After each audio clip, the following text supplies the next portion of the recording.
Hello dear student, welcome back my YouTube channel. एक बार फिर से आपका हमारे यूट्यूब चैनल पर स्वागत है। तो आज का हमारा ये वीडियो महामैराथन चलने वाला है। आज हम आपको फिजिक्स के पूरे यानी कि पार्ट फर्स्ट और सेकंड दोनों के जितने भी आपके पूरी फिजिक्स में जितने भी डेरिवेशन हैं वो सारी डेरिवेशन को आज हम एक ही वीडियो में क्लियर करने वाले हैं। ठीक। और इसके बाद फिर हम न्यूमेरिकल का महामैराथन लेके आएंगे जिसमें हम पूरे फिजिक्स का जो है इम्पॉर्टेंट न्यूमेरिकल्स लेके आएंगे। ठीक है। तो जैसा कि आपके जो है उसमें दिख रहा है यूपी बोर्ड। ठीक। यूपी बोर्ड महामैराथन फिजिक्स इंपॉर्टेंट क्वेश्चंस क्लास 12। ठीक है। तो आज का ये वीडियो जो है आपके लिए काफ़ी हेल्पफुल होने वाला है। तो सभी लोग जो है अच्छे से जो है कमर कस के बैठ जाइए, कॉपी किताब ले लीजिए। ठीक। और आज का वीडियो जो है बहुत इम्पॉर्टेंट और महत्वपूर्ण होने वाला है। तो जैसा कि थंबनेल में दिख रहा है महामैराथन। ठीक। तो महामैराथन वो भी फिजिक्स के इम्पॉर्टेंट क्वेश्चंस।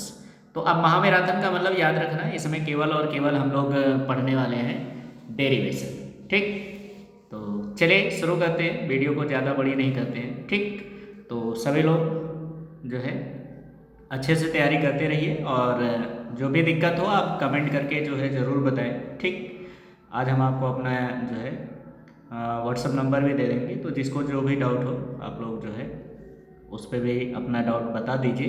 तो नेक्स्ट वीडियो में हम आपको जो है उन डाउट्स को दूर कर देंगे। ठीक है ना।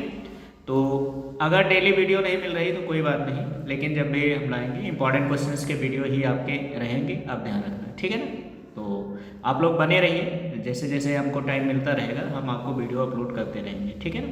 तो जो लोग नए हैं चैनल को जो है सब्सक्राइब नहीं किए तो सब्सक्राइब कर लो, इससे आपका ही फ़ायदा होगा, क्योंकि जैसे ही हम वीडियो डालेंगे अपलोड करेंगे तो आपको तुरंत नोटिफिकेशन मिल जाएगा और आराम से मिल जाएगा। ठीक है ना। तो चलिए शुरू करते हैं वीडियो। तो चलिए वीडियो को शुरू करते हैं और आप लोग अच्छे से एंजॉय करिए। ठीक। तो चलिए देखते हैं पहला क्वेश्चन क्या कह रहा है। ठीक। तो हम आते हैं पहले क्वेश्चन की तरफ। तो और इसको हम सॉल्व करेंगे। ठीक। तो देखिए पहला क्वेश्चन आ चुका है आपके स्क्रीन पर। क्या लिखा है, एक एएमयू को किलोग्राम जूल तथा मिली इलेक्ट्रॉन वोल्ट में परिवर्तित कीजिए। ठीक। तो चलिए देखिए हम इस क्वेश्चंस को कैसे सॉल्व करेंगे और किस तरह से इसका हमें आंसर देना है, ये सारी चीज़ें हम अच्छे से समझते हैं। ठीक। तो चलिए वीडियो को शुरू किया जाए। तो ये आ गया है आपके सामने एक पेज। ठीक। और इसी में हम लोग अपने क्वेश्चंस को सॉल्व करेंगे। तो आइए देखते हैं क्या कह रहा है हमारा क्वेश्चंस और कैसे कैसे हम इसको सॉल्व करेंगे। ठीक। तो एक एएमयू, जैसा कि आपको पता है, सबसे पहले इसकी डेफिनीशन आपको लिख देनी है कि एक एएमयू क्या होता है। तो एक एएमयू कार्बन परमाणु के द्रव्यमान के 12वें भाग के बराबर होता है। ठीक। और याद रख लेना, एक एमयू जो होता है ये द्रव्यमान का सबसे छोटा मात्रक होता है। ठीक। तो चलिए देखते हैं। तो परिभाषा के अनुसार, ठीक, तो क्या कहा गया है, कार्बन परमाणु। ठीक। तो यहाँ से हमें निकाल लेना है। तो एक एएमयू इक्वल टू क्या होगा, 1/2 इंटू 1/12वें भाग, तो 1/12 हो जाएगा। ठीक। तो 1/12वें भाग और इंटू में क्या हो जाएगा, इंटू कार्बन परमाणु। ठीक। ठीक।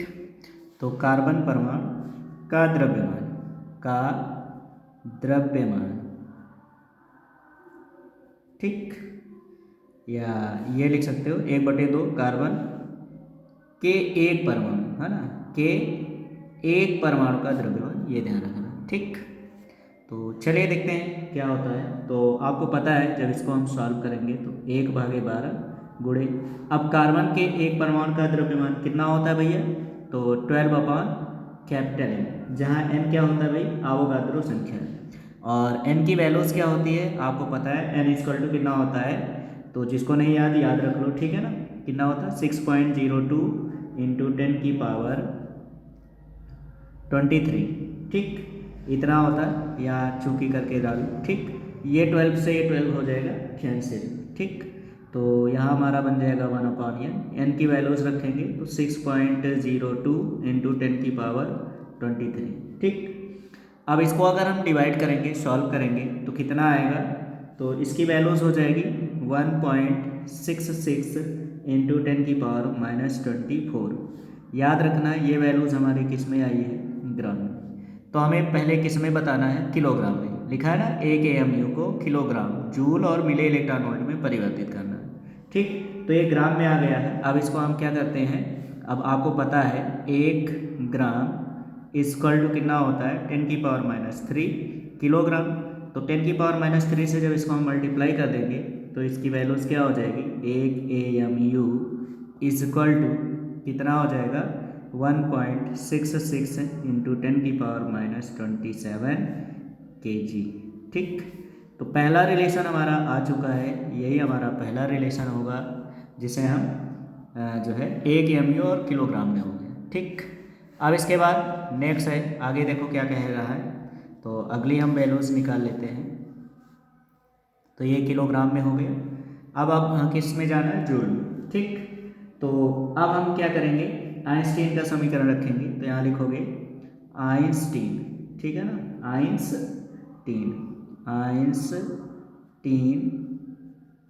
के समीकरण। तो आइंस्टीन का समीकरण यूज़ कर देते हैं। तो आइंस्टीन का समीकरण क्या होता है भैया, तो आइंस्टीन का समीकरण होता है delta E equal to delta mc², ठीक। तो चलिए हम यहाँ पे इसकी वैल्यूज़ निकाल लेते हैं।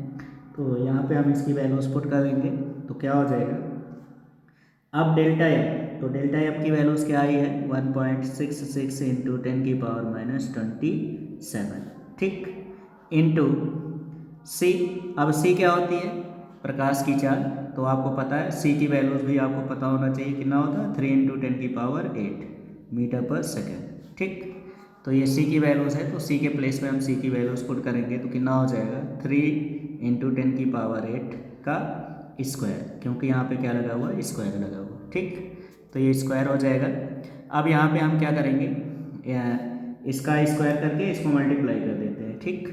तो क्या लिखोगे इसको, ये हो जाएगा 1.66 इंटू 10⁻27 इंटू 3 का स्क्वायर हो गया 9 और 10 की पावर, अब इस मतलब घात के ऊपर जब घात होता है तो मल्टीप्लाई हो जाता है, तो 8 दूना 16 हो जाएगा, ठीक।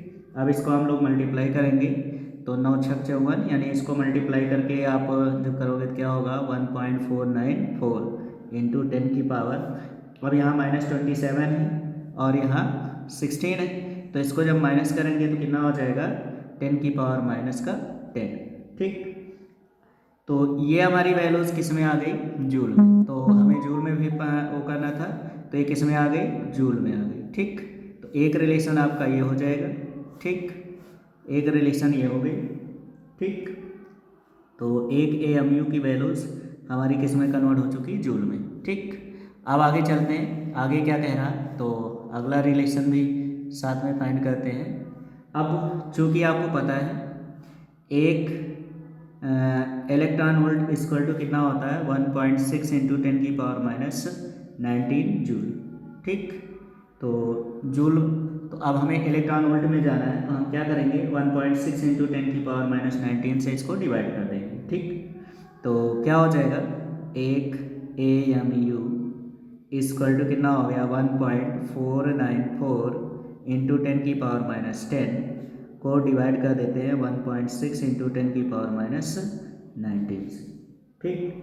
अब 10⁻19 से इसको डिवाइड करेंगे तो क्या किस में कन्वर्ट हो जाएगा ये, तो इसको हम डिवाइड करेंगे तो ये बन जाएगा आपका 0.931 इंटू 10⁻9, ठीक। और ये हमारी किस में आ गई, इलेक्ट्रॉन वोल्ट में, ठीक। अब इसको हमें मिली इलेक्ट्रॉन वोल्ट में जाना है, तो हम पॉइंट को इधर जो है ले आएंगे, तो क्या हो जाएगा 1 AMU इक्वल टू 931 इंटू 10 की पावर। अब पॉइंट इधर आया 3 अंक, तो 9 में से 3 घट जाएगा 6 इलेक्ट्रॉन वोल्ट। और 10⁶ जो होती है वो कितने के बराबर होती है तो आपको पता ही है, किसके, 1 मेगा इलेक्ट्रॉन वोल्ट। ठीक, तो इसको हम यहाँ पे इसके प्लेस पे क्या लिख सकते हैं, मेगा। तो इसको हम लिखेंगे क्या, तो ये हो जाएगा 1 AMU इक्वल टू 931 और इसकी जगह होगा मेगा इलेक्ट्रॉन वोल्ट। ठीक, तो ये हो गया। तो इतना हमें करना था। अब याद रखना इनमें से कहीं पर भी कोई भी कंडीशंस, तो हमें इसको 3 पार्ट में डिवाइड करना था, तो इस तरह से हम इसको डिवाइड कर लेंगे। ठीक, तो आई होप आपको ये डेरिवेशन अच्छे से समझ में आ गया होगा। ठीक है, एज ए न्यूमेरिकली डेरिवेशन है। ठीक, तो अब हम चलते हैं अगले क्वेश्चंस की तरफ। तो अगला क्वेश्चन हमारा क्या कहता है वो ध्यान देते हैं। ठीक, तो चलिए देखते हैं। तो अगला क्वेश्चन आपकी स्क्रीन पे आ चुका है। ठीक, तो दोस्तों अगला क्वेश्चन आपका आ चुका है, नाभिक के आकार, आकृति और घनत्व का व्यंजक प्राप्त कीजिए। ठीक, नाभिक का आकार, ठीक, कि नाभिक का आकार कितना होता है और फिर इसकी हमें आकृति बतानी कि नाभिक की आकृति कैसी होती है, और साथ में हमें क्या बताना है, घनत्व के बारे में भी बताना है कि इसका घनत्व क्या होगा। ठीक, तो चलिए शुरू करते हैं हम क्वेश्चंस को। तो सबसे पहले आपको पता होना चाहिए कि अल्फा कण जो होते हैं इसमें क्या है, आपने पढ़ा था कि जो अल्फा कण का प्रकीर्णन प्रयोग से कुछ निष्कर्ष निकले थे। तो निष्कर्ष के आधार पे हमने ये ध्यान दिया था कि जो नाभिक का आयतन होता है उसकी द्रव्यमान संख्या के क्या होता है, अनुक्रमानुपाती होता है। ठीक, तो नाभिक का आयतन, ठीक, ध्यान रखना, नाभिक का आयतन जो होता है वो नाभिक के द्रव्यमान संख्या के क्या होती है, अनुक्रमानुपाती होता है, यानी V प्रोपोर्शनल A। ठीक, अब नाभिक जो होते हैं इसके आयतन का सूत्र क्या होता है, तो चूंकि आपको पता है V इक्वल टू क्या होता है, 4/3 पाई r³। ठीक, यही तो होता है। तो इसके प्लेस पे जब हम इसकी वैल्यूज रख देंगे तो क्या बन जाएगा, 4/3 पाई r³ इज डायरेक्टली प्रोपोर्शनल किसके हो जाएगा, A। ठीक, तो इसको हम क्या लिख सकते हैं, कांस्टेंट को हम छोड़ देंगे तो यहाँ हम ये लिख सकते हैं और इसको इधर ट्रांसफर कर देंगे तो क्या लिख सकते हैं इसको, r is directly proportional A⁴ ठीक, अब यहाँ प्रोपोर्शनल का साइन हटेगा तो एक कांस्टेंट वैल्यूज आ जाती है, जिसे हम क्या लिखेंगे, r equal to r0 into A⁴ ठीक, तो यही होता है नाभिक का आकार। ठीक, अब याद रख लो, जहाँ r0 क्या होता है, तो r0 को बोलते हैं अनुभाविक नियतांक। ठीक है ना, क्या आप बोलेंगे इसको, अनुभाविक नियतांक। ठीक, अनुभाविक नियतांक। ठीक, और याद रखना है इसकी जो कांस्टेंट वैल्यूज होती है वो कितना होता है, तो r0 इक्वल टू होता है 1.2 इंटू 10⁻⁻15 मीटर। ठीक, अब चूंकि आपको पता है 10⁻⁻15 मीटर जो होता है वो किसके बराबर होता है, एक फर्मी के।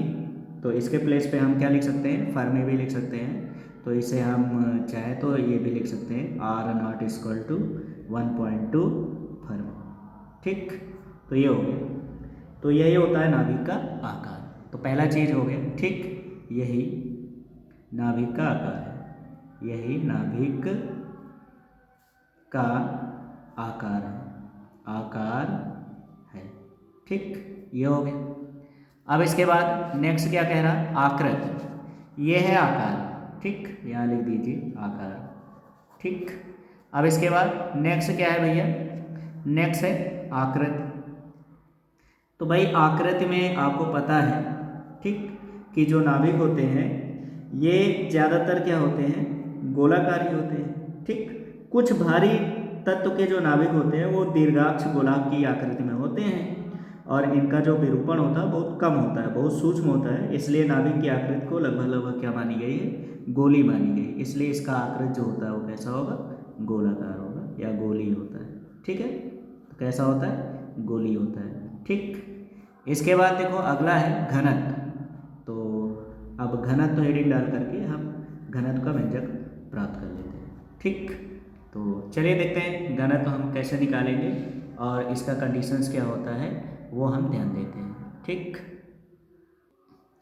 तो चलिए ध्यान दीजिए नाभिक का घनत्व कैसे निकालें। तो सबसे पहले आपको क्या करना, थोड़ा सा स्टेटमेंट में लिख देना है। माना कि किसी नाभिक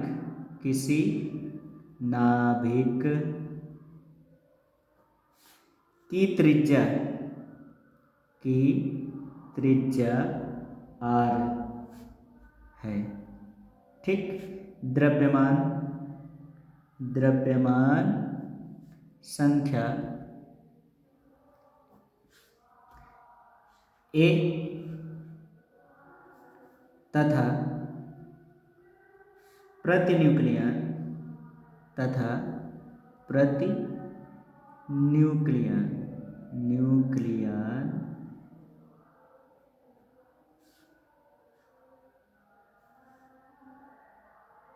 का औसत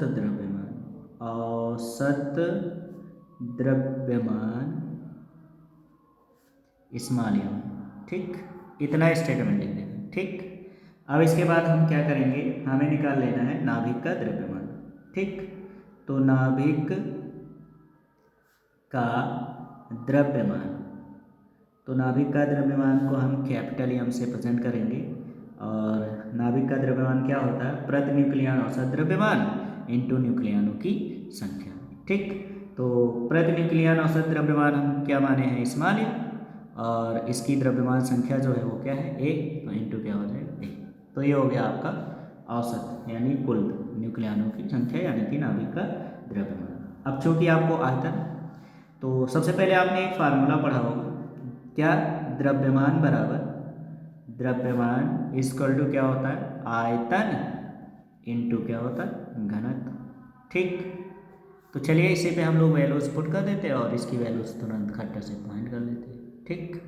तो चलिए देखते हैं। तो द्रव्यमान यानी कि कैपिटल M इक्वल टू आयतन V इंटू घनत्व क्या होती है, रो। तो हमें घनत्व की तो वैल्यूज फाइंड करनी है, इसको इधर ट्रांसफर कर दो। तो रो इक्वल टू क्या होगा, कैपिटल M अपॉन V। चलो मान रख दो इनकी सबकी। तो रो इक्वल टू क्या हो जाएगा, कैपिटल M का मान कितना है, M A। तो यहाँ हो जाएगा small m A upon B, V की जगह हो गया 4/3 पलट के ऊपर पाई r क्यूब हो गया, ठीक। अब चूंकि आपको पता है, क्या पता है, r इक्वल टू कितना होता है, r0 इंटू a की पावर 1/3। तो हम r के प्लेस पे क्या करेंगे, इस वैल्यूज़ को पुट कर देंगे, ठीक। तो चलिए पुट कर देते हैं। तो क्या निकल के आता है वो आपको पता चलेगा, क्या हो जाएगा, रो इक्वल टू हो गया 3ma अपॉन 4 पाई, और इसकी प्लेस पे इसकी वैल्यू जब रखेंगे तो r0 इंटू a की पावर 1/3 की पावर 3 हो जाएगा, ठीक। अब इसको हम सॉल्व कर लेते हैं। तो भाई इसको जब ब्रैकेट्स ओपन करोगे तो इसको क्या लिख सकते हैं हम, इसको लिखेंगे 3ma अपॉन 4 पाई, और ये बन जाएगा r0 का क्यूब इंटू a की पावर, अब पावर के ऊपर पावर मल्टीप्लाई यानी 1/3 इंटू 3 से 3 कैंसिल 1, ये हो गया। a से a क्या हो जाएगा, कैंसिल हो जाएगा, ठीक। तो ये हमारा फार्मूला हो जाएगा, रो इक्वल टू कितना हो जाएगा भैया, तो ये हो जाएगा 3m अपॉन 4 पाई r0 का क्यूब, ठीक। और यही हो जाएगा घनत्व, ठीक। तो यही नाभिक के घनत्व का फार्मूला है, ठीक। आप ध्यान रखना, अगर हम इसकी वैल्यूज निकालना चाहें तो आंकिक वैल्यूज भी निकाल सकते हैं। देखिए आपको हम करके दिखाते हैं कैसे इसको हम फाइंड करेंगे। तो जैसा कि आपको पता है, यहाँ लिखो, चूँकि हम जानते हैं जो प्रति न्यूक्लियन औसत द्रव्यमान होता है न्यूक्लियन का, वो कितना होता है, 1.67 इंटू 10 की पावर -27 kg, ठीक। और r0 की वैल्यूज तो आपको मैंने बता ही रखा, 1.2 इंटू 10 की पावर -15, ठीक। अब इन वैल्यूज़ को यहाँ पे पुट कर दो, तो क्या हो जाएगा, रो इक्वल टू हो जाएगा 3m के प्लेस पे हो जाएगा 1.67 इंटू 10 की पावर -27 अपॉन 4 पाई की वैल्यूज हो गया 3.14 इंटू r की वैल्यूज हो जाएगा कितना, 1.2 इंटू 10 की पावर -15 का होल क्यूब, ठीक। अब इसको जब आप सॉल्व करोगे तो इसकी जो टोटल वैल्यूज आएगी वो किसके बराबर आ जाएगी, तो याद रख लो ये हो जाएगी 2.3 इंटू 10 की पावर 70 किलोग्राम पर मीटर क्यूब, ये तो ये होती है इसकी आंकिक वैल्यूज, ठीक। ठीक, इस तरह से हम इसकी वैल्यूज ज्ञात कर सकते हैं। तो आई होप आपको ये डेरिवेशन समझ में आ गया होगा। ठीक, अब चलते हैं हम अगले क्वेश्चंस की तरफ। तो अगला क्वेश्चंस क्या कह रहा है ये ध्यान देते हैं। ठीक, चलो ध्यान दो। तो अगले क्वेश्चंस की तरफ चलते हैं। तो अगला क्वेश्चन आपकी स्क्रीन पे आ रहा है, ध्यान दीजिए।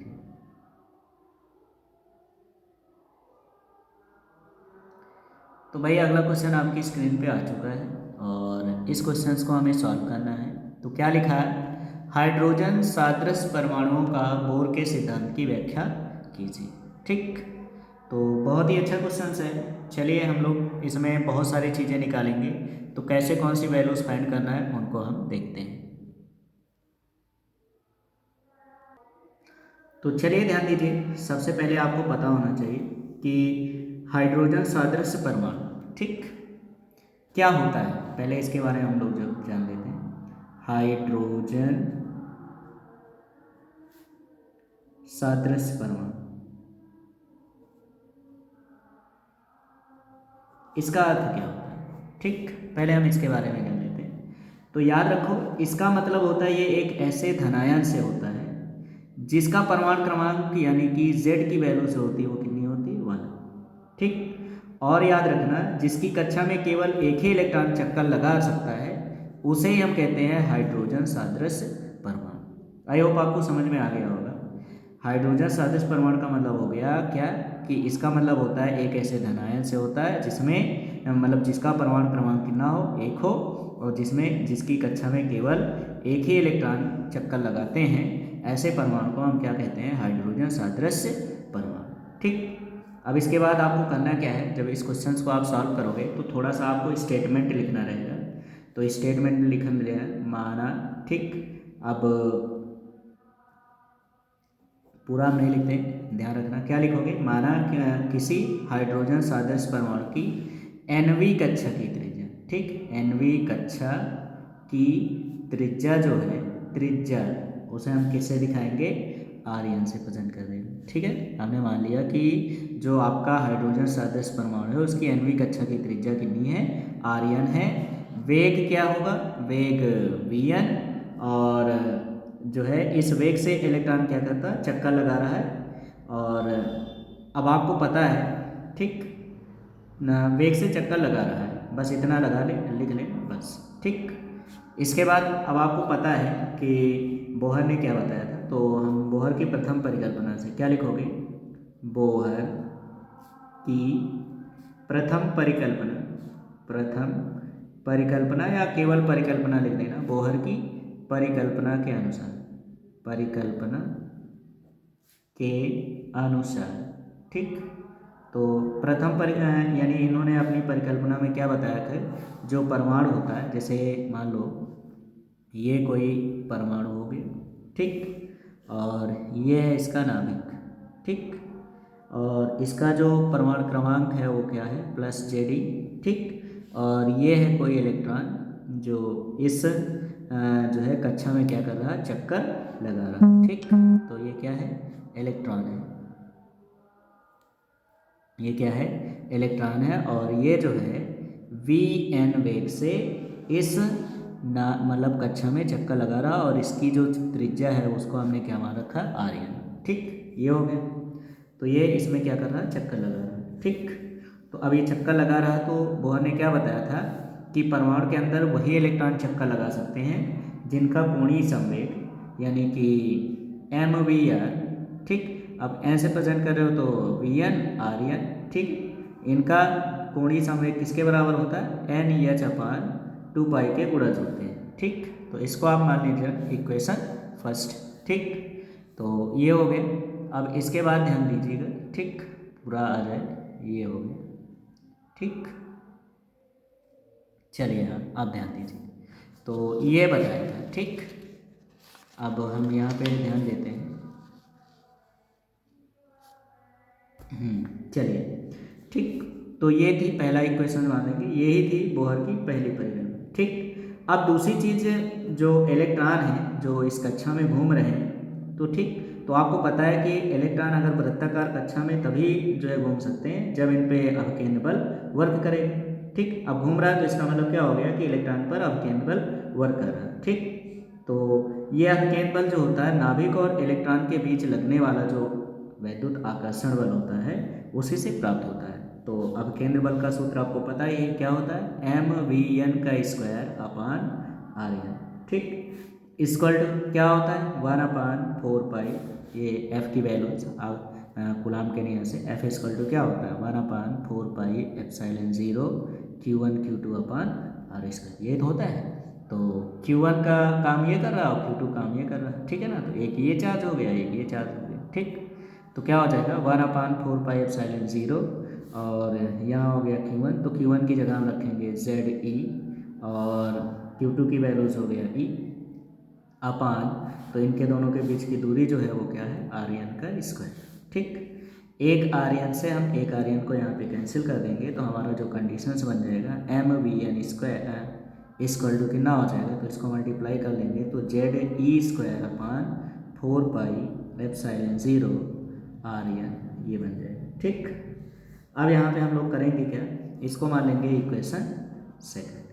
ठीक, अब हमें करना क्या है, इन दोनों समीकरणों को सॉल्व कर लेना और सॉल्व करके हमें क्या करना है Rn की वैल्यूज फाइंड कर लेना है। तो हम क्या करते हैं, यहाँ पे देखो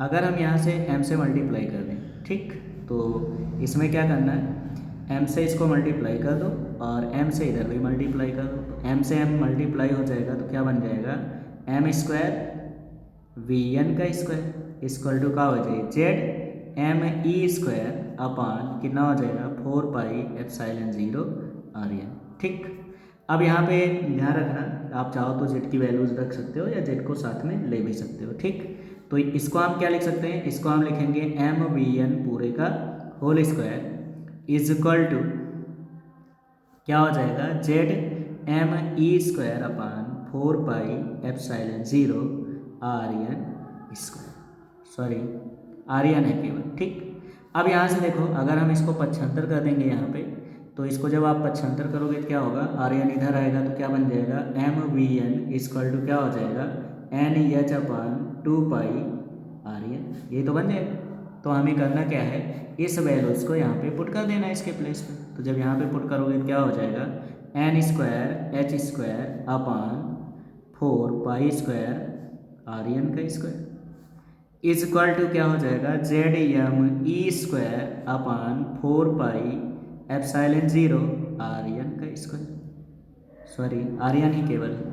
ठीक, तो यहाँ देखिए यहाँ पे हम क्या करेंगे 4 पाई से 4 और 1 पाई कैंसिल कर देंगे और आर्यन से एक आर्यन कैंसिल कर देंगे। ठीक, अब हमें आर्यन की वैल्यूज फाइंड करनी है तो इसको आप इधर ट्रांसफ़र कर दीजिए। ठीक, तो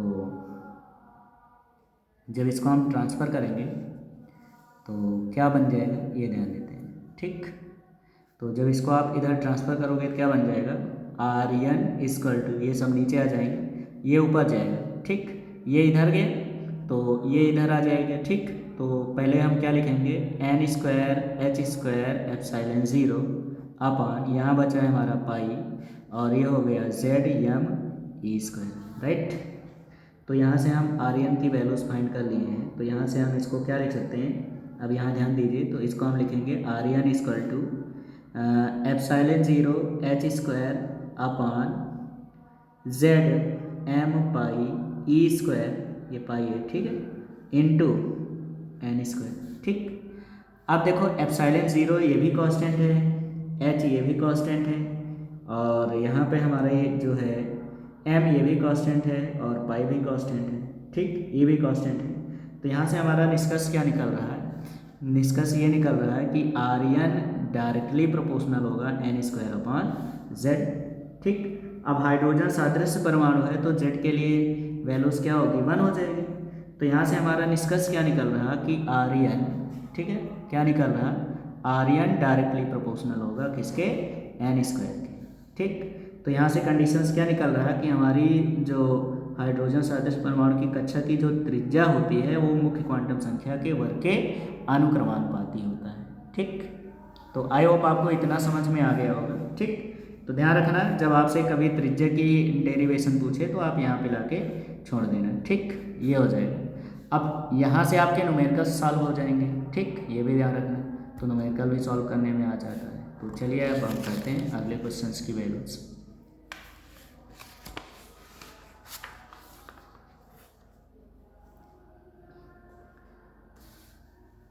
तो चलिए अब आगे बढ़ते हैं। तो आगे क्या कहा गया है, ठीक, तो और भी चीज़ें हमें निकालनी है। तो यहाँ से आपको पता चल ही चुका है, ठीक, कि आपकी जो स्थायी कक्षा की त्रिज्या होती है वो मुख्य क्वांटम संख्या के वर्ग के अनुक्रमानुपाती होता है, ठीक। अब दूसरी चीज़ इसमें आपसे क्या पूछ सकते हैं, ये ध्यान रखना, आपसे पूछा जा सकता है कक्षीय चाल, ठीक है ना। तो इलेक्ट्रॉन की कक्षीय चाल, इलेक्ट्रॉन की कक्षीय चाल, ठीक। तो कक्षीय चाल कैसे निकालेंगे, ऑर्बिटल स्पीड की वैल्यूज। तो कुछ नहीं करना, जैसा अभी आपने देखा ही था कि इसकी जो वैल्यूज आई थी, ठीक, कहाँ से, तो पीछे ये हमने आपको बता ही रखा था, ठीक। तो यहाँ पे देखो, या तो इस इक्वेशन में आप पुट कर दो आर की वैल्यूज, आर एन की वैल्यूज, या तो फिर आप यहाँ पे पुट कर दो। तो चलिए हम इसी में रख देते हैं इक्वेशन फर्स्ट में, ठीक। तो जब यहाँ पे रखेंगे इसकी वैल्यूज तो क्या हो जाएगा, तो यहाँ लिख देना, ठीक, क्या लिखोगे, समीकरण 1 से, समीकरण 1 में आर्यन का मान रखने पर, मान रखने पर, तो जब आर्यन का मान रखेंगे तो क्या हो जाएगा, M V N into r n. और आर्यन की वैल्यूज हमने अभी अभी क्या निकाला था भाई, ये देखिए आर्यन की वैल्यूज क्या है, epsilon 0 H square, epsilon 0 H square upon Z M pi E square N square, ठीक। तो आर्यन के प्लेस पे ये वैल्यूज आप पुट कर दीजिए, ठीक। तो चलिए देखते हैं कैसे हमें पुट करना है। तो पहले हम क्या करते हैं, इसको अभी ऐसे ही रहने देते हैं, यहाँ इक्वल टू लगाओ और इसको लिख दो N H upon 2 pi into r n. अब हम इसकी वैल्यूज पुट कर देते हैं। तो आर्यन इक्वल टू क्या आया था, अभी अभी आपने निकाला था। तो चलिए हम लिख देते हैं आर्यन की वैल्यूज़ क्या थी। तो आर एन इक्वल टू क्या फाइंड किया गया था, epsilon 0 H square upon Z M pi E square into N square, यही तो आया था। तो हम क्या करेंगे, आर्यन के प्लेस पे इसकी वैल्यूज पुट कर देंगे, ठीक। तो क्या हो जाएगा, एम को भी इधर ट्रांसफ़र कर दो, तो वी एन इक्वल टू क्या हो गया, N H upon 2 pi M r n, r n की जगह इसकी वैल्यूज रख दो, तो epsilon 0 H square N square और ये नीचे आपका हो गया Z M pi E square, ठीक। एम पाई से एम पाई हो गया कैंसिल, ये ऊपर ट्रांसफ़र हो जाएगा, एक एच से एक एच को ट्रांसफ़र काट कैंसिल और एन से एन कैंसिल। तो यहाँ से हमें वी एन की वैल्यूज मिल जाएगी, ये ऊपर चला जाएगा, ये एम भी कैंसिल हो चुका है, तो ये क्या बन जाएगा, Z E square upon 2 epsilon 0 H N, ठीक।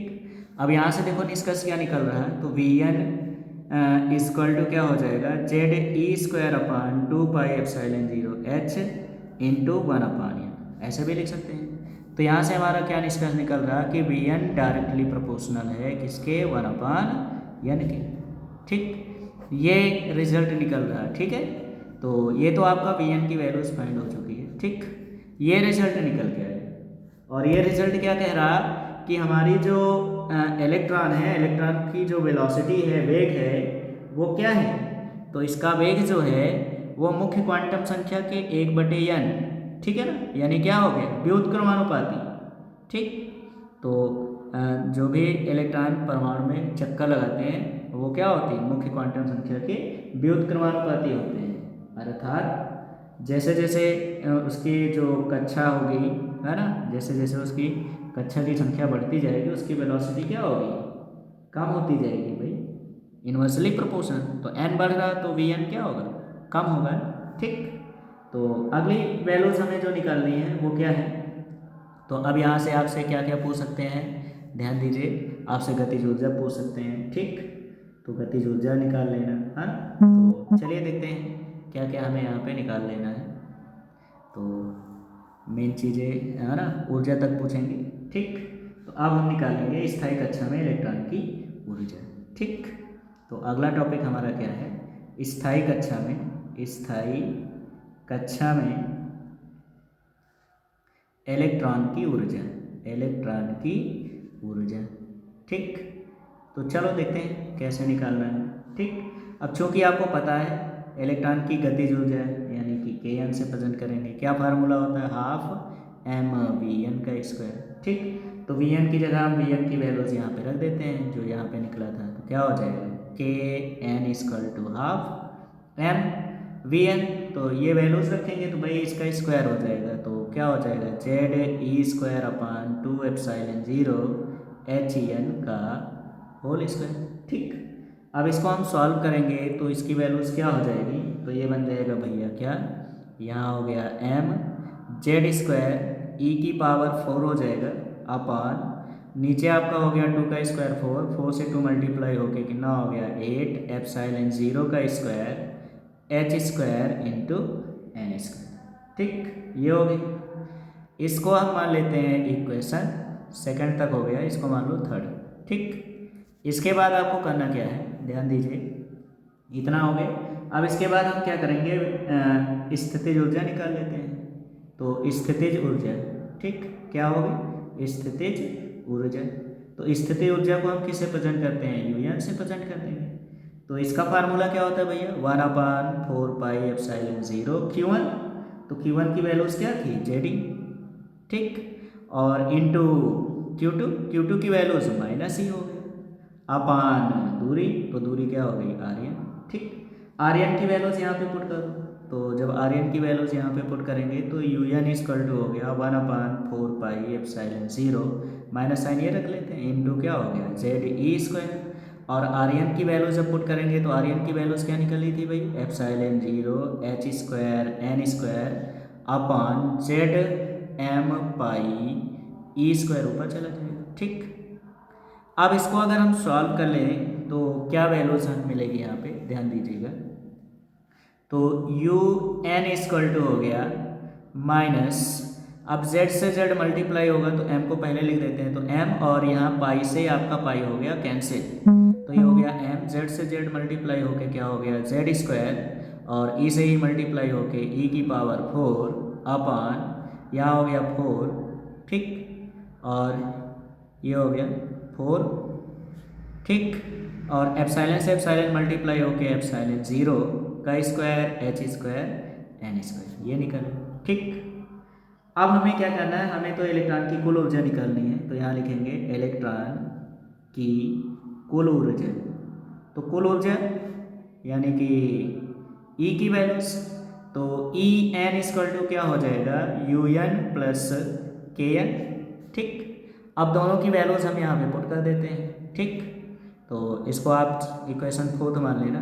तो थर्ड और फोर्थ से हम UN और Kn की वैल्यूज रखेंगे। तो En इक्वल टू क्या हो जाएगा, तो UN की वैल्यूज है -mZ² e की पावर 4 अपान 4 एप्सिलॉन 0 का स्क्वायर H² N² और प्लस Kn की वैल्यूज ये निकल के आई है। तो इसकी वैल्यूज है mZ² e की पावर 4 अपान 8 एप्सिलॉन 0 का स्क्वायर H² N²। ठीक, अब यहाँ देखिए पूरा हमारा सेम टू सेम मैच कर रहा है, बस क्या है कि यहाँ 8 है और यहाँ कितना है 4 है। तो हम क्या करेंगे, इसको 2 से मल्टीप्लाई कर देते हैं और इसको भी 2 से मल्टीप्लाई कर देते हैं। तो अब हमारा हर बराबर हो गया, तो अंश क्या होंगे, घट जाएंगे, क्योंकि ये माइनस में है ये प्लस में है। तो 2 में से 1 घट जाएगा, तो इसकी जो वैल्यूज आ जाएगी वो कितनी आ जाएगी, तो ये आ जाएगी आपकी En equal to minus mZ² e की पावर 4 अपान 8 एप्सिलॉन 0 का स्क्वायर H² N²। ठीक, ये हो गए। अब यहाँ से हम अगर देखें तो हमारा जो रिलेशन फाइंड हो रहा है, ठीक, रिलेशन क्या फाइंड हो रहा है, तो यहाँ से हमारा रिलेशन फाइंड हो रहा है कि हमारी जो En है वो इन्वर्सली प्रोपोर्शनल होगी 1/N²। ठीक, यानी कि हमारी जो कुल ऊर्जा है, इलेक्ट्रॉन की कुल ऊर्जा है, वो मुख्य क्वांटम संख्या के वर्ग के व्युत्क्रमानुपाती होता है। ठीक, तो इस तरह से आपको इतनी वैल्यूज यहाँ पे फाइंड करने के लिए दिया जा सकता है। ठीक, तो ये था आपका डेरिवेशन हाइड्रोजन सादृश्य परमाणु के बोर का सिद्धांत। तो इतनी व्याख्या आपको करनी रहेगी। ठीक, तो ये डेरिवेशन कभी कभार आ जाता है। ठीक, ध्यान रखना। चलते हैं अगले टॉपिक की तरफ। तो अगला क्वेश्चन आपकी स्क्रीन पे आ रहा है, ध्यान दीजिए। अगला क्वेश्चन आपकी स्क्रीन पे आ चुका है। ठीक, अब देखते हैं कि क्वेश्चंस में क्या कह रहा है। तो ध्यान दीजिए क्वेश्चंस क्या कह रहा है, द्रव्य तरंगे क्या है। ठीक, तो सबसे पहले आप हेडिंग डालेंगे क्या, द्रव्य तरंगे। ठीक, द्रव्य तरंग या तरंगे। ठीक, तो द्रव्य तरंगे क्या होती हैं, ध्यान दीजिए कि द्रव्य तरंगे जो होती हैं इस पे जो होती है बहुत सारी प्रक्रियाएं की गई और आपको जैसे पता हो कि प्रकाश के व्यतिकरण, विवर्तन, ध्रुवण, तमाम बहुत सारी जो है घटनाएं प्रकाश की तरंग प्रकृति की पुष्टि को करते हैं। ठीक, तो इसी के आधार पे डी ब्रोगली ने एक सिद्धांत प्रस्तुत किया था जिसे डी ब्रोगली का द्रव्य तरंग सिद्धांत या डी ब्रोगली तरंग दैर्ध्य या डी ब्रोगली तरंग कहलाती है। तो इन्होंने क्या बताया था कि द्रव्य के गतिमान कण जो होते हैं ये एक तरंग की भांति कार्य करते हैं। ठीक, और इसलिए इन तरंगों को द्रव्य तरंगे कहते हैं। ठीक, तो और इन तरंगों की जो तरंगदैर्ध्य होती है उसे हम डी ब्रोगली तरंगदैर्ध्य के नाम से जानते हैं। ठीक, तो इतनी परिभाषा लिख देना है। उसके बाद क्या कह रहा है, डी ब्रोगली तरंगदैर्ध्य का सूत्र निर्मित कीजिए। ठीक, तो इसका सूत्र निकालने के बाद हम आपको और भी चीज़ें जो है फाइंड करके दिखाएंगे कि इसमें से क्या क्या चीज़ें पूछे जा सकते हैं। ठीक, तो चलिए देखते हैं सबसे पहले जो है इसका डेरिवेशन। ठीक, तो प्रकाश के क्वांटम सिद्धांत के अनुसार जो फोटान होती है, फोटान की ऊर्जा। ठीक, तो सबसे पहले हमें क्या निकाल लेना है, फोटान की ऊर्जा। तो फोटान की ऊर्जा कितनी होती है आपको पता है, E = कितना होता है, h/। ठीक, और जहाँ h क्या होता है, प्लांक नियतांक होता है, इसको आप मान लीजिए इक्वेशन फर्स्ट। ठीक, और फिर आइंस्टीन के सापेक्षिकता सिद्धांत के अनुसार, ठीक पूरा लिखना है यहाँ पे, तो आइंस्टीन के सापेक्षिकता यहाँ लिख देना, आइंस्टीन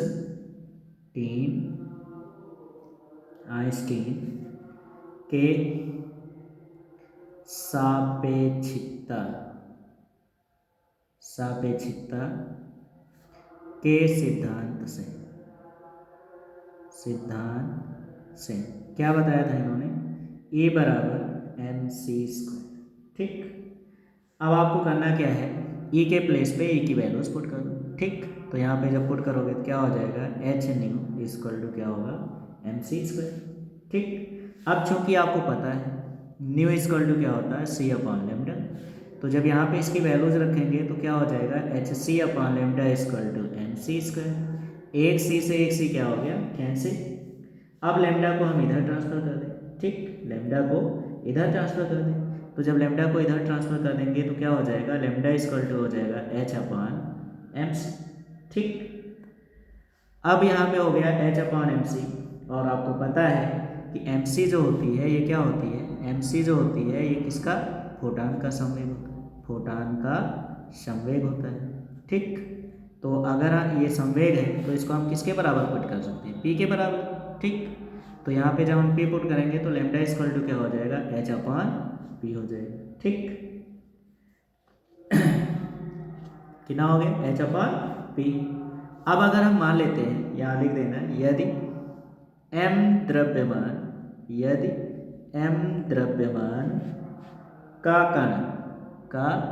कण v वेग से गतिमान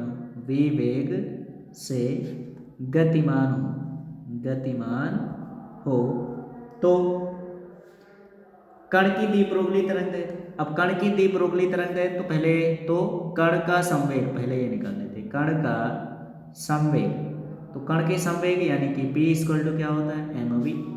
ठीक, तो p = mv होता है, तो यहाँ पे जब हम इसकी वैल्यूज पुट कर देंगे, ठीक, तो जब यहाँ पे इसकी वैल्यूज पुट करोगे तो क्या होगा, लैम्डा = हो जाएगा h/mv, और यही होता है डी ब्रोगली तरंगदैर्ध्य का व्यंजक। ठीक, तो आपसे ये डेरिवेशन पूछा गया। ठीक, अब ध्यान देना, आपसे दी ब्रोगली तरंगदैर्घ्य से और क्वेश्चंस क्या पूछे जा सकते हैं। ठीक, तो चलिए आप ध्यान दीजिए और हम आपको बताने जा रहे हैं कि क्या क्या इसमें पूछा जा सकता है। ठीक, अब चूंकि आपको पता है, अगर मान लिया जाए कि कोई इलेक्ट्रॉन है जिसका द्रव्यमान m है और वेग v है, तब इलेक्ट्रॉन की गतिज ऊर्जा। ठीक, तो इलेक्ट्रॉन की गतिज ऊर्जा में भी रिलेशन पूछ सकते हैं। तो इलेक्ट्रॉन की गतिज ऊर्जा, तो इलेक्ट्रॉन की गतिज ऊर्जा यानी कि k से प्रेजेंट करेंगे तो k इक्वल टू क्या होता है, हाफ mv²। ठीक, तो हम क्या करते हैं, यहाँ से v की वैल्यूज निकाल करके इसमें पुट कर देते हैं। ठीक, तो इसको इधर ट्रांसफर करोगे तो v इक्वल टू कितना हो जाएगा, 2k/m², इधर आएगा तो रूट के अंदर बन गया। ठीक, अब हम इसके प्लेस पे इसकी वैल्यूज पुट करेंगे तो लैम्डा इक्वल टू क्या बन जाएगा, लैम्डा इक्वल टू हो जाएगा h/m, रूट के अंदर हो गया 2k/m। ठीक, अब m को अंदर ट्रांसफर कर दो, क्या हो जाएगा h/√2m²k/m हो जाएगा। एक m से एक m क्या हो जाएगा, कैंसिल। तो यहाँ से हमारा एक रिलेशन देखो निकल के आ रहा है, लैम्डा इक्वल टू h/√2mk। ठीक, ये हो जाएगी तरंगदैर्घ्य और गतिज ऊर्जा में संबंध। ठीक, अब अगर आपको पता हो तो भाई आपको पता होना चाहिए कि k इक्वल टू किसके बराबर होता है, ev के।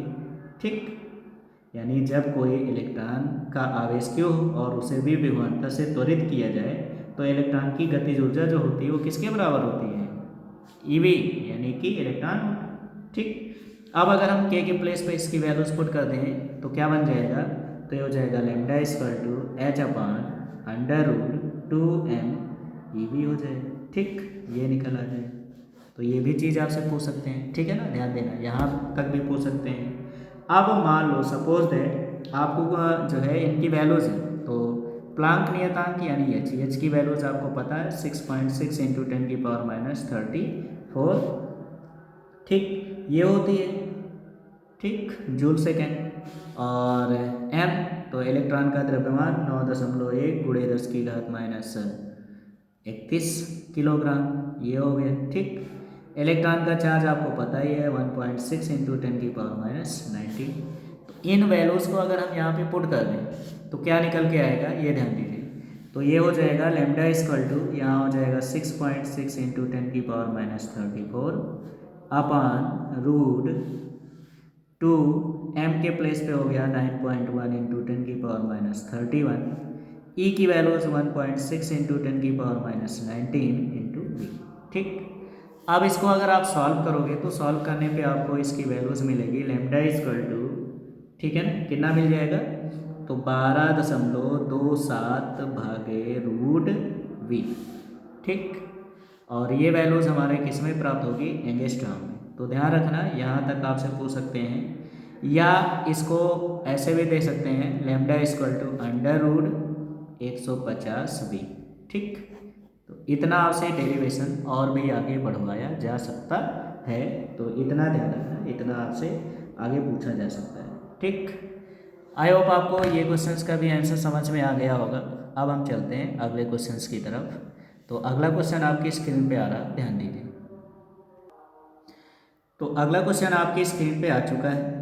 ठीक, अब इसका हम सॉल्यूशन करेंगे और इसको सॉल्व करेंगे।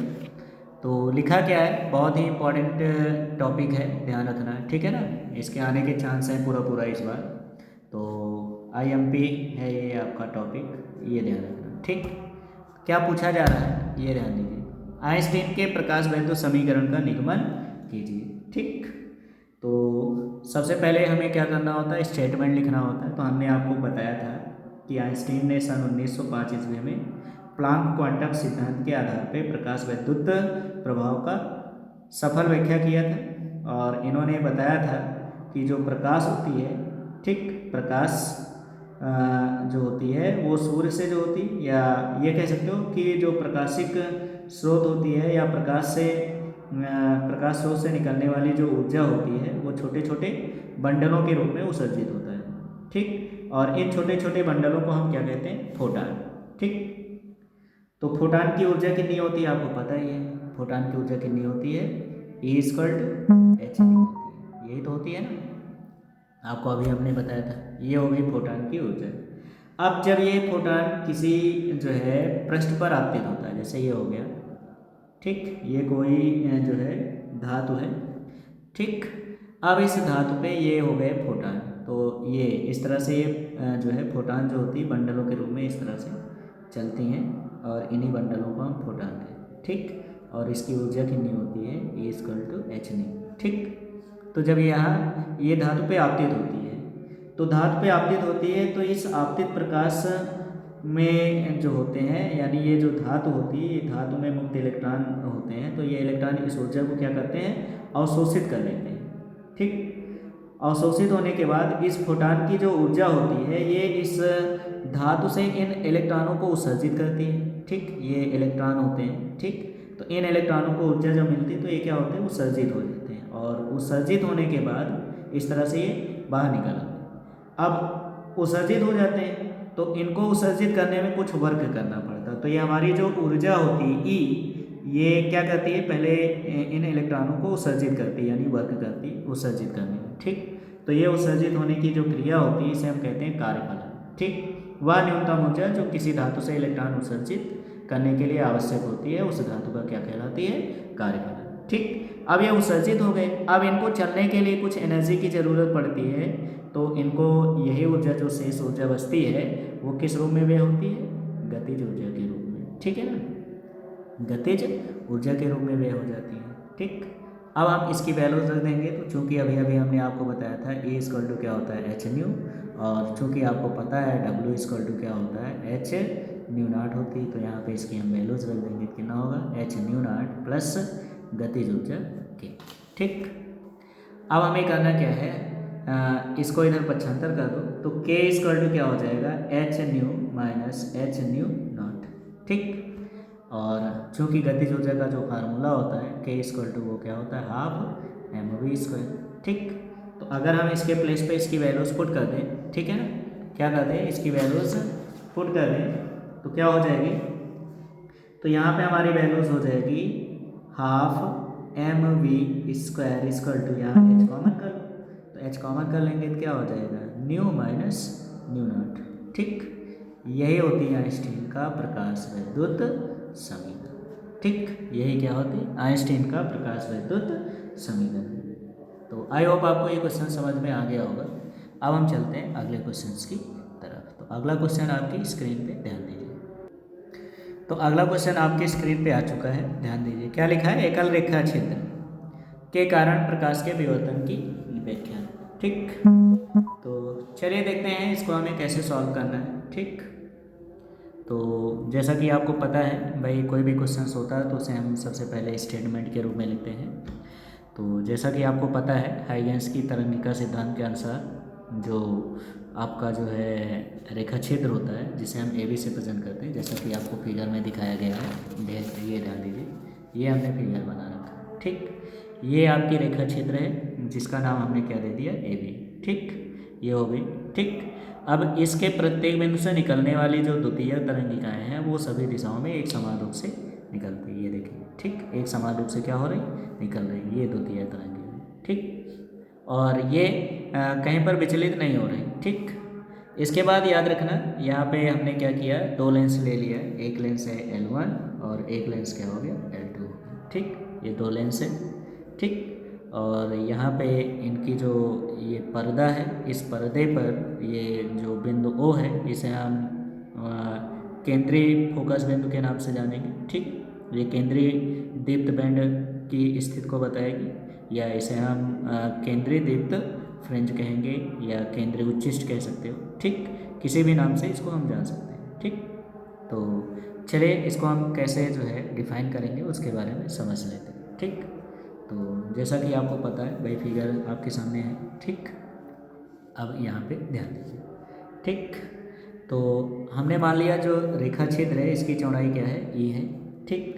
तो यहाँ पे हम क्या करते हैं, त्रिभुज, क्या नाम है इसका, ABK, तो ABK ये हो गया, ये इस पे लंब है, ठीक है ना, तो कैसा त्रिभुज है, समकोण त्रिभुज। तो यहाँ लिख देना समकोण त्रिभुज ए बी के में। अब यहाँ से हमें करना क्या है, साइन थीटा की वैल्यूज निकाल लेते हैं। तो क्या हो जाएगा, साइन थीटा इक्वल टू क्या होता है, लंब। तो कोण के सामने वाली भुजा लंब यानी कि बी के अपान कर्ण, तो 90 के सामने वाली भुजा ए बी, ये हो गया। तो हमें यहाँ पर किसकी वैल्यू चाहिए, हमें बी के की वैल्यू चाहिए, इसको इधर ट्रांसफर कर दो। तो बी के इक्वल टू क्या हो जाएगा, ए बी साइन थीटा। ठीक, ये हो गया। अब आपको करना क्या है, इसकी वैल्यूज पुट कर दो। तो ए बी की वैल्यूज क्या लिखा है, ई, तो इसके प्लेस में हम ई पुट कर देंगे। तो हमारी जो वैल्यूज हो जाएगी बी के इक्वल टू वो क्या हो जाएगा, ई साइन थीटा, और इसको आप मान लीजिए इक्वेशन फर्स्ट। ठीक, अब जैसा कि आपको पता है कि जो रेखा क्षेत्र की चौड़ाई ए बी है ये दो बराबर भागों में डिवाइड है। ठीक, एक ये हो जाएगा आपका। तो इस पॉइंट का अगर हम नाम दे दें, क्या, इस पॉइंट का नाम हमने दे दिया एम। ठीक, तो ये दो भागों में डिवाइड हो गया, ए एम और बी एम। ठीक, दो भाग में डिवाइड हो गए, ए एम और बी एम। अब चूंकि ए और बी जो है पी तक पहुंचने वाली तरंगिकाओं के बीच का पथांतर जो है, इनके बीच का जो पथांतर है वो क्या है, लैम्डा है। तो ए और सी से, ठीक है ना, सॉरी एम, ए और एम से जो आपकी जो है किरणें बिंदु पी पे पहुंच रही हैं, इनके बीच का जो पथांतर होगा वो कितना होगा, λ/2 होगा। ठीक, तो चलिए हम यहाँ पे इसकी वैल्यूज निकालते हैं। तो इसकी जो स्थितियाँ होती हैं वो क्या होगी, तो एक निम्निष्ट की स्थिति बनती है और एक उच्चिष्ट की स्थिति बनती है। तो चलिए हम लोग निकाल लेते हैं। तो पहली स्थिति हम निकालेंगे निम्निष्ट की स्थिति। ठीक, तो चलिए ध्यान दीजिए। तो यहाँ लिखिए निम्निष्ट स्थिति में क्या लिखोगे, निम्निष्ट, निम्निष्ट,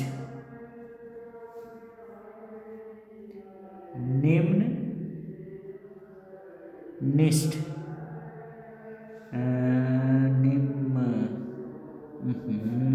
क्या हो रहा है भाई, निम्निष्ट स्थिति में।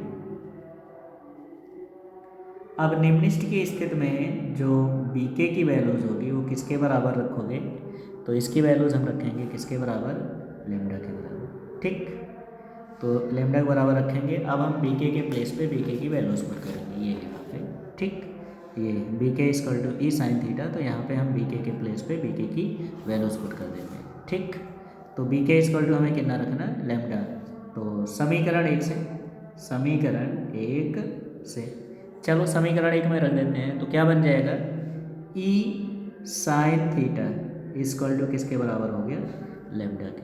ठीक, अब चूंकि इसमें जो स्थितियां हैं, ठीक है ना, जैसा कि आपको अभी हमने फिगर में दिखाया था भाई, दो कंडीशंस में डिवाइड हुआ। ठीक, तो अगर हम मान लेते हैं कि इसका जो है कई निम्निष्ट उच्चिष्ट स्थिति बनती है, तो यहाँ पे क्या करिए, लैम्डा न रख के एम लैम्डा रख दीजिए। ठीक है ना, तो क्या हो जाएगा, एम लैम्डा।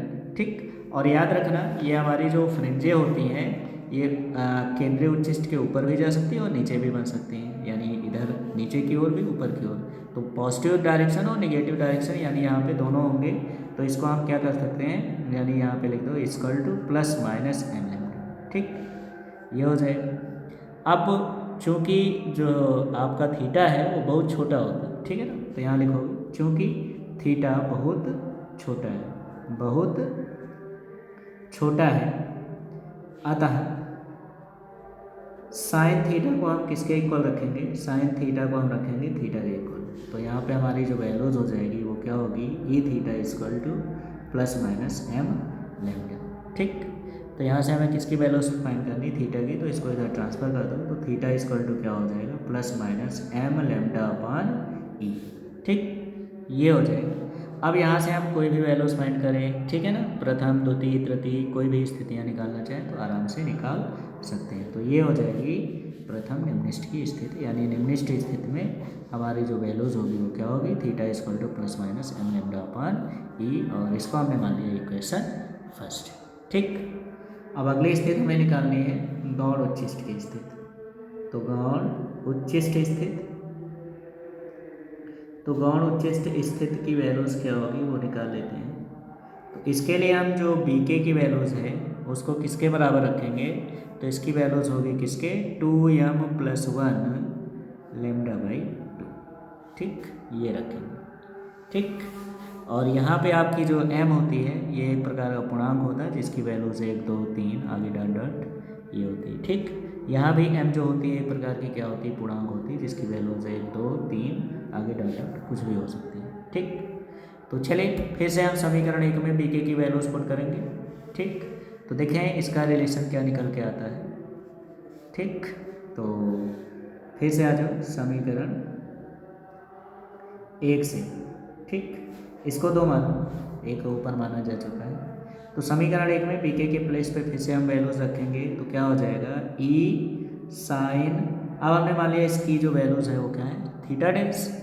तो थीटा डैश हो जाएगी तो किसके यहाँ पे bk के प्लेस पे bk की जो वैल्यूज रखेंगे तो क्या हो जाएगा 2m+1 लैम्डा बाई 2। ठीक, तो जैसा कि वहाँ पे हमने लिखा था यहाँ पे लिखेंगे इफ, यानी यदि थीटा डैश का मान बहुत कम है या बहुत छोटा है, का मान बहुत छोटा है, तो बहुत छोटा है तो हम साइन थीटा डैश को किसके इक्वल रखेंगे, थीटा डैश के।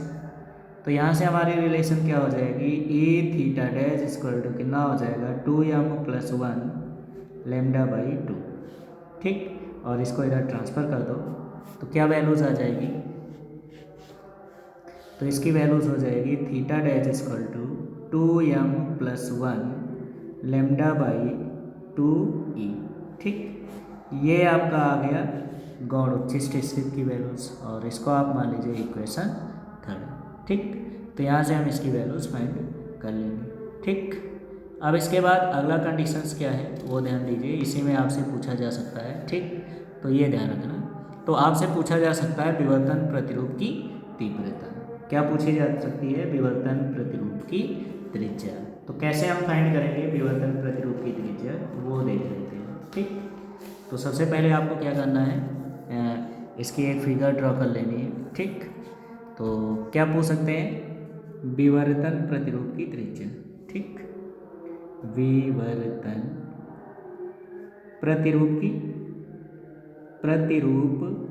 की तीव्रता ये पूछा जा सकता है, या तीव्रता वक्र भी खींचने के लिए कह सकते हैं। ठीक, तो पहले तो विवर्तन प्रतिरूप की तीव्रता वक्र क्या होती है ध्यान रखो, तो आपको क्या लिखना है, यदि विवर्तन कोण थीटा तथा तीव्रता आई के बीच वक्र खींचा जाए तो यह वक्र विवर्तन के प्रतिरूप का तीव्रता वक्र कहलाता है। ठीक, अब कैसे बनता है ये, तो ध्यान दीजिए, ये हमने ले लिया केंद्रीय स्थित। ठीक, ये केंद्रीय स्थित जिसे हम O से प्रेजेंट कर देंगे, ये हो गया। ठीक, अब इसमें क्या होती है, कुछ इस तरह से फिगर इसका ड्रा होता है। ठीक, ऐसे ये इस तरह से इस तरह निकल जाती है। ठीक, इधर ये है ना, यहाँ से ऐसे। ठीक, ये कुछ इस तरह से ये बन जाती थी। ठीक, तो ये आपकी जो होती है ये वाली वैल्यूज, इसे हम मुख्य उच्छिष्ट के नाम से जानेंगे, मुख्य उच्छिष्ट के नाम से जानते हैं, मुख्य उच्छिष्ट होता है। ठीक, ये जो आपकी वैल्यूज होती है ये कहलाएगी प्रथम निम्निष्ठ। क्या कहलाएगी, प्रथम निम्निष्ठ। ठीक, और ये वाली जो वैल्यूज होती है ये आपकी कहलाएगी प्रथम गौण उच्छिष्ट, प्रथम गौण उच्छिष्ट। ठीक, उच्छिष्ट ये हो गई, ये आपकी हो गई द्वितीय निम्निष्ठ, द्वितीय निम्निष्ठ, निम्निष्ठ ये आपकी हो जाएगी द्वितीय गौण उच्छिष्ट, द्वितीय गौण उच्छिष्ट। ठीक, तो इस तरह से इसकी वैल्यूज चली जाती। तो ये आपकी जो कंडीशंस होती है किसको प्रेजेंट करती है, थीटा को। ठीक, तो अगर हम यहाँ पे देखें तो भाई ये आपका जो है तो इधर की वैल्यूज होगी पॉजिटिव होगी, और इधर की वैल्यू जो होती है वो क्या होती है, निगेटिव होती है। ठीक, ये निगेटिव और ये पॉजिटिव। ठीक, तो अगर हम यहाँ पे इसकी बात करें तो अगर हम m की वैल्यूज 1 रखेंगे तो क्या बन के आएगी, लैम्डा अपॉन ई। ठीक, फिर यहाँ पे ये वाली वैल्यूज पे तो इसकी जो वैल्यूज आई थी वो क्या आई थी, ये देखिए यहाँ पे ये आई। तो अगर m के प्लेस पे 1 पुट कर दिया जाए तो 2 1 कम 2, 2 + 1 यानी 3 लैम्डा बाई 2e हो जाएगा। कितना हो जाएगा, 3 लैम्डा बाई 2e। ठीक, तो यहाँ पे ये देखिए। ठीक, तो ये वाली जो वैल्यूज हो जाएगी वो कितना हो जाएगा, 3 लैम्डा अपॉन 2 ही हो जाएगा। अब यहाँ पे जब हम वैल्यूज़ 2 रखेंगे तो ये वैल्यूज़ हमारी आ जाएगी 2 लैम्डा अपान ई, और यहाँ पे हम जब 2 रखेंगे तो 2 दूना 4 एक यानी 5 लैम्डा अपान 2 ई। ठीक, इस तरह से इसकी वैल्यूज़ निकल आएगी। ठीक, तो ये आपके हो गए। तो यहाँ से आपसे क्या पूछ सकते हैं, कोणीय चौड़ाई। ठीक, क्या पूछ सकते हैं, कोणीय चौड़ाई। तो कोणीय चौड़ाई का कंडीशंस क्या होता है भाई, तो कोणीय चौड़ाई जिसे हम 2 थीटा से दिखाएं। तो भाई अब देखो ये वाली दूरी आपकी जो हो गई लैम्डा अपान ई, तो ये वाली भी वैल्यूज आपकी लैम्डा अपान ई। ठीक, तो दोनों को ऐड कर देंगे भाई, हमें टोटल लेंथ ये चाहिए, तो ये टोटल लेंथ कितनी हो जाएगी 2 लैम्डा अपान ई। तो कोणीय चौड़ाई यानी 2 थीटा इक्वल टू कितना हो जाएगा 2 लैम्डा अपान ई। ठीक, तो इस तरह से हमें इनकी वैल्यूज फाइंड कर लेनी है। तो आई होप आपको क्वेश्चन समझ में आ गया होगा। अब चलते हैं हम अगले क्वेश्चन की ओर। तो अगला क्वेश्चन आपकी स्क्रीन पर ध्यान दें। तो अगला क्वेश्चन आपकी स्क्रीन पे आ गया है। अब ध्यान देते हैं कि इस क्वेश्चन का हमें सोल्यूशन कैसे करना है। तो क्या कह रहा है, यंग के द्विसलिट प्रयोग में फ्रिंज चौड़ाई के लिए व्यंजक। ठीक, तो चलिए देखिए कैसे हम इस डेरिवेशन को करते हैं। ठीक, तो ध्यान दीजिएगा। सबसे पहले हम एक स्पष्ट फिगर ड्रा कर लेते हैं। ठीक, तो ये मान लेते हैं यहाँ से एक वर्णी प्रकाश है, एक वर्णी प्रकाश, ये हो गई एक वर्णी प्रकाश। ठीक, यहाँ से किरणें क्या हो गई, आपतित हो गई हैं। ठीक, और ये हो गया एक पर्दा, ये स्रोत हो गया। ठीक, और यहाँ पे हमने रख दिया एक द्विस्लिट रेखा छिद्र वाली। ठीक, ये हो गई, इसका नाम हमने दे दिया S1 और इसका नाम दे दिया S2। इनके बीच की जो दूरी है वो क्या है, D है। ठीक, और इन स्लिटों से कैपिटल D दूरी पर एक कोई पर्दा स्थित है। ठीक, ये रखा हुआ पर्दा, ये। ठीक, इसे हम बोलते हैं क्या, पर्दा, ये हो गया। ठीक, अब यहाँ से जो है ये निकल गई एक प्रकाश किरण और दूसरी प्रकाश किरण ये हो गई, ये। ठीक, इस बिंदु का नाम हमने दे दिया क्या, P। ठीक, अब इसके बाद ये इसका सेंटर पॉइंट हो जाएगा और यहाँ से इसको हम क्या करते हैं, मिला देते हैं, ये हो गया। ठीक, और इस पॉइंट का नाम हम दे देते हैं क्या, O। ठीक, अब आपको करना क्या है, यहाँ से इसको मैच कर देंगे, ये हो गया। ठीक, और ये यहाँ से एंगल जो ड्रा कर रहा है वो कितना, थीटा। ठीक, अब हम क्या करते हैं, यहाँ से डाल देते हैं लंब, तो यहाँ से इस पर खींच देंगे लंब, ये हो गया, और इसका नाम दे देते हैं क्या, ए। ठीक, इस पॉइंट का नाम हमने दे दिया ए, और ये वाला एंगल जो है ये भी कितना है, थीटा। ठीक, ये हो गया। तो इतना आपको फिगर में ड्रॉ कर लेना है। ठीक, इसके बाद ये वाली जो लेंथ है, इस लेंथ को हम किससे प्रेजेंट कर देते हैं, एक्स से। यही हमारी फ्रिंजों की स्थितियाँ। ठीक, तो ओ जो होती है ये हमारी क्या होती है, केंद्र हो जाएगी, केंद्रीय फ्रिंज हो जाएगी। ठीक, तो केंद्रीय फ्रिंज से XM दूरी पर ये आपकी फ्रिंज बन रही है। ठीक, तो इस तरह से आप फिगर ड्रा कर लेना। ठीक, और सबका नाम हमने दे दिया है S1 S2 A। इस पॉइंट का नाम और बचा है, इसका नाम दे दो C। ठीक, ये बिंदु O हो गया, ये बिंदु P है। ठीक, तो इतना आपको फिगर ड्रॉ कर लेना है। और इसके बाद अब हम लोग देखिए यहाँ पे क्वेश्चन सॉल्व करते हैं, तो इसको आप ध्यान दीजिए कैसे सॉल्व करना है। ठीक, तो यहाँ पे हम क्या करते हैं, दो त्रिभुज ले लेते हैं। ठीक, और इन पे हम क्या करते हैं, समरूपता का कंडीशंस लगाते हैं। ठीक, तो क्या लिखोगे, त्रिभुज, तो एक तो हो गया हमारा S1 S2 A, क्या होगा S1 S2 A, तथा अगला त्रिभुज हम कौन सा लेंगे, COP। तो अगला त्रिभुज आपका हो गया COP। कैसे हैं, समरूप है। कैसे हैं, समरूप हैं। तो समरूप हैं तो यहाँ समरूपता का कंडीशन रखेंगे। ठीक है ना। तो अगर हम आपसे पूछें कि बताओ भाई हमारी जो OP होगी वो OP किसके जो है रेशियो में होगी, तो आपका जवाब क्या आएगा भाई, ये देखो OP है ना, इसका एंगल है। इसका एंगल है। देखो इस वाले त्रिभुज में तो ये इसका क्या हो गया, कोण। कोण के सामने वाली भुजा क्या होती है, लंब। तो ये एंगल बना, तो इस एंगल के सामने वाली भुजा हमारी क्या हो जाएगी, H2A हो जाएगा। तो यहाँ लिखेंगे H2A इज इक्वल टू। अब अगला अगर हम इसका रेशियो निकालें तो अगला हम आपसे अगर पूछ लें कि बताओ भाई S1 S2 किसके इक्वल है, किसके रेशियो में होगा। तो S1 S2 किसके, ध्यान दीजिए पहले हम इस त्रिभुज की बात कर रहे हैं तो पहले इस त्रिभुज के बारे में लेंगे। ठीक, तो इस त्रिभुज के बारे में लेंगे तो भाई अगर हम आपसे पूछें कि बताओ CP किसके इक्वल है, ठीक है ना, CP, तो CP किसके इक्वल जाएगा, तो यहाँ हो जाएगा आपका S1 S2। ठीक, तो हमें यहाँ पे जो वैल्यूज फाइंड करनी है वो किसकी फाइंड करनी है, S1 S2A की, ये वाली दूरी फाइंड करनी है। ठीक, क्योंकि यही तो हमारा पथ का अंतर है, ठीक है ना, S2A यही तो भाई। अगर हमें इसकी वैल्यूज फाइंड करना है तो हम क्या करेंगे, इस टोटल दूरी में से ये वाली दूरी माइनस कर देंगे, यही तो हमारा पथांतर होगा, पथांतर।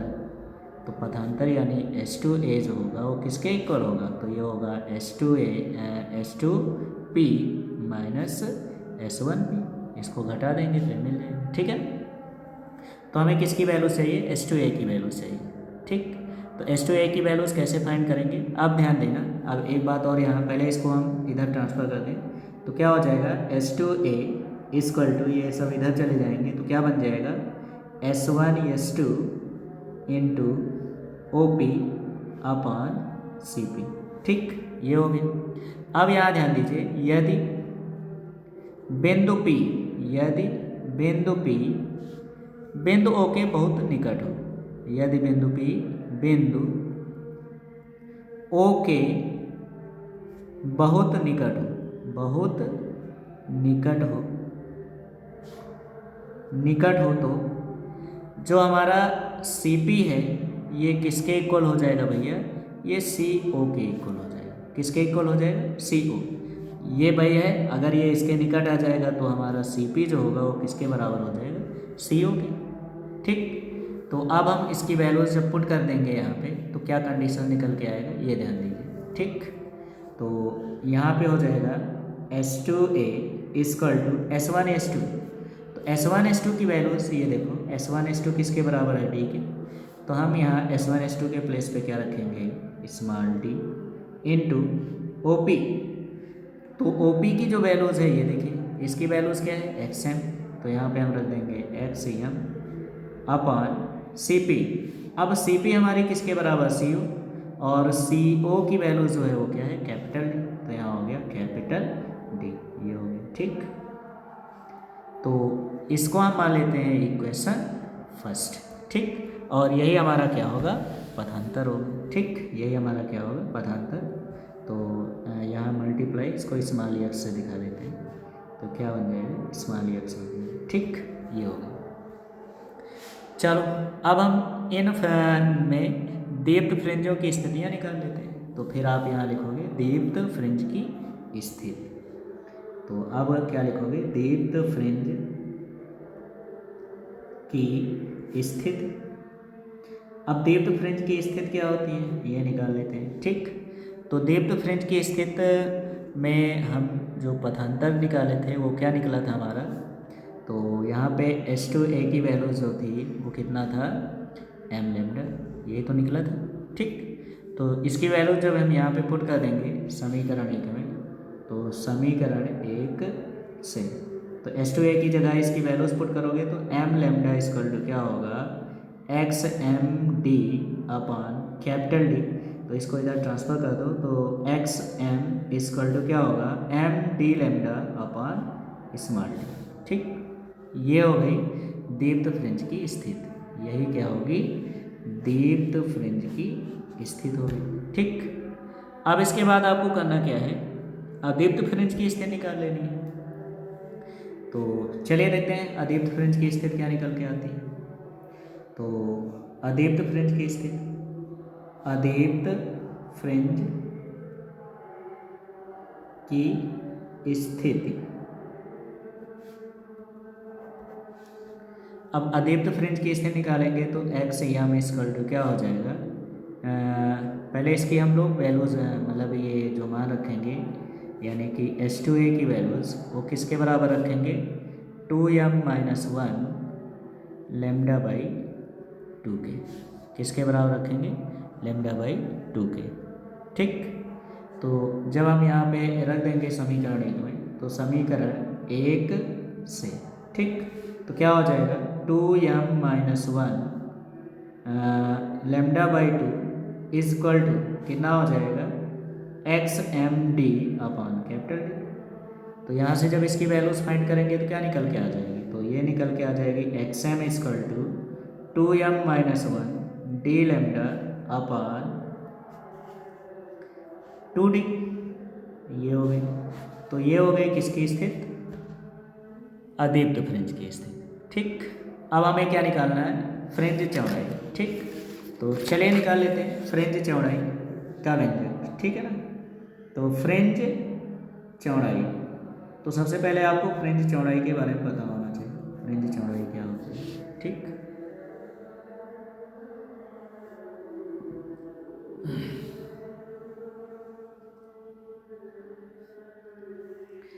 तो फ्रिंज चौड़ाई क्या होती है आपको पता होना चाहिए। इसकी डेफिनेशन क्या लिखोगे, किन्हीं दो क्रमागत दीप्त अथवा अदीप्त फ्रिंजों के बीच की दूरी को फ्रिंज की चौड़ाई कहते हैं। ठीक है ना, क्या कहते हैं, फ्रिंज की चौड़ाई कहते हैं, तथा इसे W से प्रेजेंट करते हैं। और अगर हम इसकी वैल्यूज फाइंड करें तो क्या निकल के आएगी, आइए देखते हैं। तो चलिए देख लेते हैं कैसे इसको हमें फाइंड करना है। ठीक, तो जैसा कि हमने सबसे पहले हम इसका फार्मूला लिख देते हैं, W इक्वल टू क्या होता है, XM+1 माइनस XM।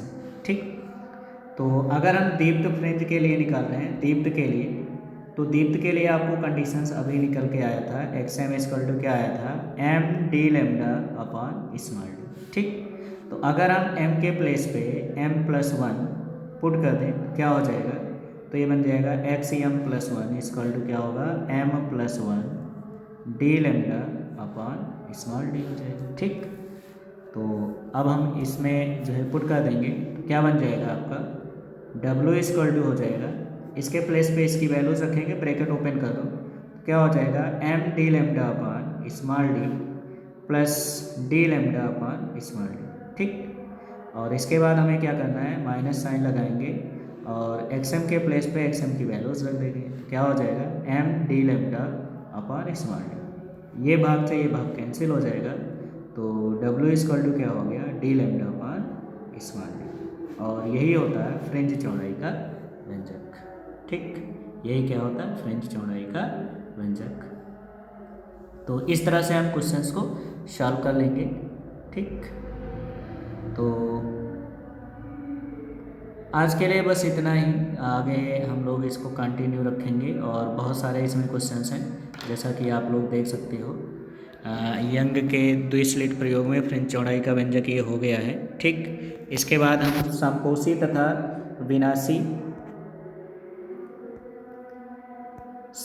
तथा विनाशी व्यतिकरण की शर्तों का उल्लेख कीजिए। ठीक है ना, ये हो गया। तो हम आपको सारे क्वेश्चंस बता देते हैं। थोड़ा सा क्या है कि लाइट चली गई है और अंधेरा हो गया है, तो वीडियो बनाना पॉसिबल नहीं है।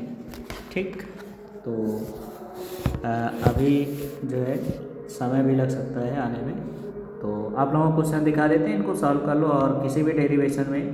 तो ये हो गया। ठीक, इसके बाद अगला क्वेश्चन है आपका 8 हो गया, इसके बाद 9 नंबर पे ये हो गया। ठीक, दो तरंगों के व्यतिकरण में परिणामी तीव्रता का व्यंजक प्राप्त कीजिए। इस क्वेश्चन को भी आप लोग अच्छे से तैयार कर लो। इसके बाद अगला क्वेश्चन है हाइगेंस की द्वितीय तरंगिका सिद्धांत के आधार पर परावर्तन अथवा अपवर्तन की व्याख्या। ठीक, ये हो गया। नेक्स्ट क्वेश्चन है आपका खगोलीय दूरदर्शी की संरचना तथा कार्यविधि का वर्णन कीजिए। किरण आरेख खींचकर इसमें प्रतिबिंब बनना प्रदर्शित कीजिए। ठीक, सारे क्वेश्चंस करवाए जा चुके हैं। संयुक्त सूक्ष्मदर्शी की संरचना तथा कार्य क्रियाविधि का वर्णन कीजिए। किरण आरेख खींचकर इसमें प्रतिबिंब का बनना प्रदर्शित कीजिए। नेक्स्ट है परस्पर संपर्क में रखे दो लेंसों की संयुक्त फोकस दूरी का व्यंजक प्राप्त कीजिए। नेक्स्ट है पतले लेंस के लिए अपवर्तन के सूत्र अथवा मेकर के सूत्र का निगमन कीजिए। इसी भाग में अगला है आपका अवतल गोलीय पृष्ठ के लिए अपवर्तन का सूत्र। ठीक, नेक्स्ट है किसी प्रिज्म के पदार्थ में अल्पतम विचलन कोण के लिए व्यंजक प्राप्त कीजिए, यानी कि delta m equal to n minus 1 into A. ठीक, यहाँ तक आपको करना रहेगा, ध्यान रखना। ठीक, नेक्स्ट है आपका LCR परिपथ की प्रतिबाधा का व्यंजक प्राप्त कीजिए। इसके बाद नेक्स्ट क्वेश्चन है प्रत्यावर्ती धारा तथा उल्टता के वर्ग माध्य मूल मान का व्यंजक प्राप्त कीजिए।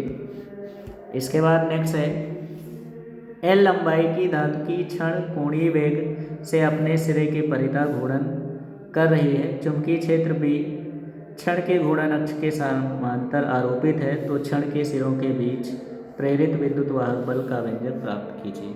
ठीक, नेक्स्ट है दो लंबी समाक्षीय प्रणालिकाओं के मध्य अन्योन प्रेरकत्व का व्यंजक प्राप्त कीजिए।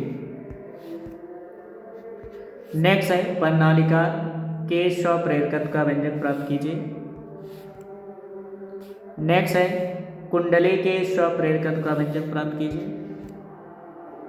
नेक्स्ट है किसी परमाणु के परिभ्रमण करते इलेक्ट्रॉन के चुंबकीय द्विध्रुव आघूर्ण का व्यंजक प्राप्त कीजिए। नेक्स्ट है एक समान चुंबकीय क्षेत्र में स्थित क्षण चुंबक पर बल युग्म आघूर्ण का व्यंजक प्राप्त कीजिए। नेक्स्ट है दो समांतर धारावाही तारों के बीच चुंबकीय बल का व्यंजक प्राप्त कीजिए।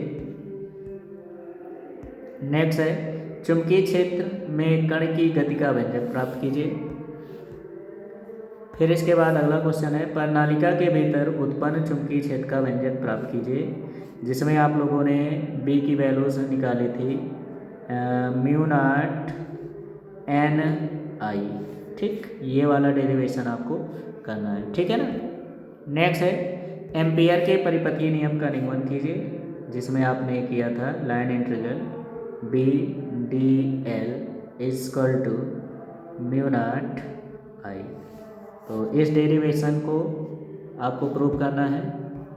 नेक्स्ट है वृत्ताकार धारावाही कुंडली के केंद्र पर चुंबकीय क्षेत्र का व्यंजक प्राप्त कीजिए। ठीक, केंद्र पर यानी बी इक्वल टू जो आपका आया था mu not I upon 2r। ठीक, ये वाला डेरिवेशन आपको करना है।